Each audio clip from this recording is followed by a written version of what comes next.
किताब मुकद्दस में से गिनती के 15वें बाब की तिलावत। और खुदावंद ने मूसा से कहा, बनी इसराइल से कह, जब तुम अपने रहने के मुल्क में जो मैं तुमको देता हूँ पहुंचो और खुदावंद के हुजूर आदसी कुर्बानी यानी सौख्तनी कुर्बानी या खास मन्नत का ज़बीहा या रज़ा की कुर्बानी गुजरानो या अपने मोइन ईदों में राहत अंगेज खुशबू के तौर पर खुदावंद के हुजूर गाय बैल या भेड़ बकरी चढ़ाओ। तो जो शख्स अपना चढ़ावा लाए वो खुदावंद के हुजूर नजर की कुर्बानी के तौर पर ईफा के 10वें हिस्से के बराबर मैदा जिसमें चौथाई हेन के बराबर तेल मिला हुआ हो और तपावन के तौर पर चौथाई हेन के बराबर मैं भी लाए। तो अपनी सौख्तनी कुर्बानी या अपने ज़बीहे के हर बर्रा के साथ इतना ही तैयार किया करना और हर मेंढे के साथ ईफा के 5वें हिस्से के बराबर मैदा जिसमें तहाई हेन के बराबर तेल मिला हुआ हो नजर की कुर्बानी के तौर पर लाना और तपावन के तौर पर तहाई हेन के बराबर मैं देना, ताकि वो खुदावंद के हुजूर राहत अंगेज खुशबू ठहरे। और जब तू खुदावंद के हुजूर सौख्तनी कुर्बानी या खास मन्नत के ज़बीहा या सलामती के ज़बीहा के तौर पर बच्चा गुजराने तो वो उस बछड़े के साथ नजर की कुर्बानी के तौर पर ईफा के 3/4 हिस्से के बराबर मैदा जिसमें निस्फ हेन के बराबर तेल मिला हुआ हो चढ़ाए। और तू तपावन के तौर पर निस्फ हेन के बराबर मैं गुजराना, ताकि वो खुदावंद के हुजूर राहत अंगेज खुशबू की आदसी कुर्बानी ठहरे। हर बछड़े और हर मेंढे और हर नर बरा या बकरी के बच्चे के लिए ऐसा ही किया जाए। तुम जितने जानवर लाओ उनके शुमार के मुताबिक एक एक के साथ ऐसा ही करना। जितने देसी खुदावंद के हुजूर राहत अंगेज खुशबू की आदसी कुर्बानी गुजराने वो उस वक्त ये सब काम इसी तरीके से करें। और अगर कोई परदेसी तुम्हारे साथ बूदोबाश करता हो या जो कोई पुश्तों से तुम्हारे साथ रहता आया हो और वो खुदावंद के हुजूर राहत अंगेज खुशबू की आदसी कुर्बानी गुजराना चाहे तो जैसा तुम करते हो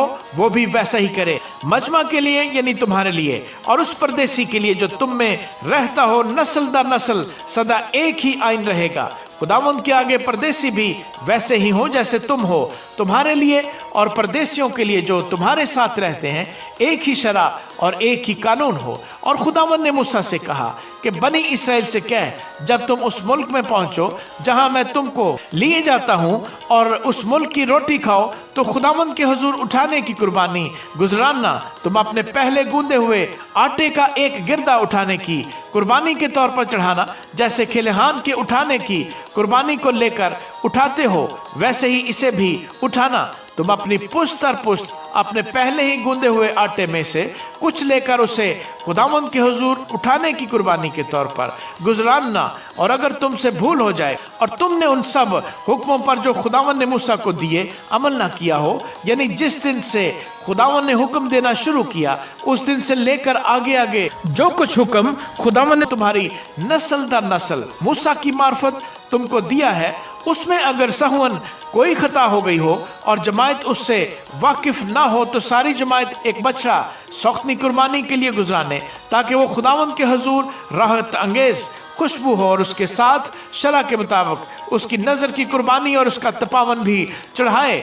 और खता की कुर्बानी के लिए एक बकरा गुजराने यो काहन बनी इसराइल की सारी जमायत के लिए कफारा दे तो उनको माफ़ी मिलेगी, क्योंकि ये महज भूल थी और उन्होंने उस भूल के बदले वो कुर्बानी भी चढ़ाई जो खुदावंद के हुजूर आदसी कुर्बानी ठहरती है। और खता की कुर्बानी भी खुदावंद के हुजूर गुजरानी।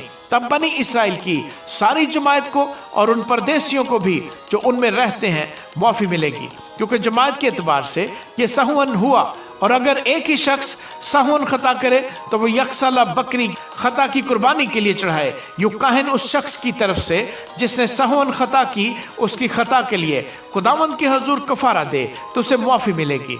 जिस शख्स ने सहवन खता की हो उसके लिए तुम एक ही शरा रखना, ख्वाह वो बनी इसराइल में से देसी हो या परदेसी जो उनमें रहता हो। लेकिन जो शख्स बेबाक होकर गुनाह करे, ख्वाह वो देसी हो या परदेसी, वो खुदावंद की अहानत करता है, वो शख्स अपने लोगों में से काट डाला जाएगा, क्योंकि उसने खुदावंद के कलाम की हकारत की और उसके हुक्म को तोड़ डाला।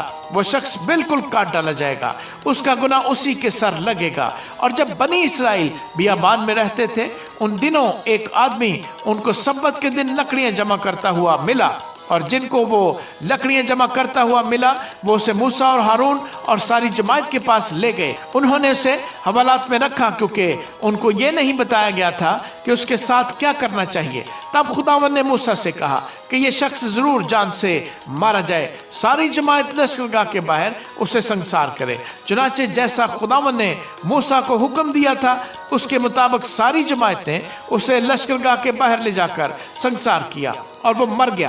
اور خداوند نے موسیٰ سے کہا بنی اسرائیل سے کہہ کہ وہ نسل در نسل اپنے پیرہنوں کے کناروں پر جھالر لگائیں اور ہر کنارے کی جھالر کے اوپر آسمانی رنگ کا ڈورا ٹانکیں۔ یہ جھالر تمہارے لیے ایسی ہی ہو کہ جب تم اسے دیکھو تو خداوند کے سب حکموں کو یاد کر کے ان پر عمل کرو اور اپنے دل اور آنکھوں کی خواہشوں کی پیروی میں زناکاری نہ کرتے پھرو جیسا کرتے آئے ہو، بلکہ میرے سب حکموں کو یاد کر کے ان کو عمل میں لاؤ اور اپنے خدا کے لیے مقدس ہو۔ میں خداوند تمہارا خدا ہوں جو تم کو ملک مصر سے نکال کر لایا تاکہ تمہارا خدا ٹھہروں۔ میں خداوند تمہارا خدا ہوں۔ آمین۔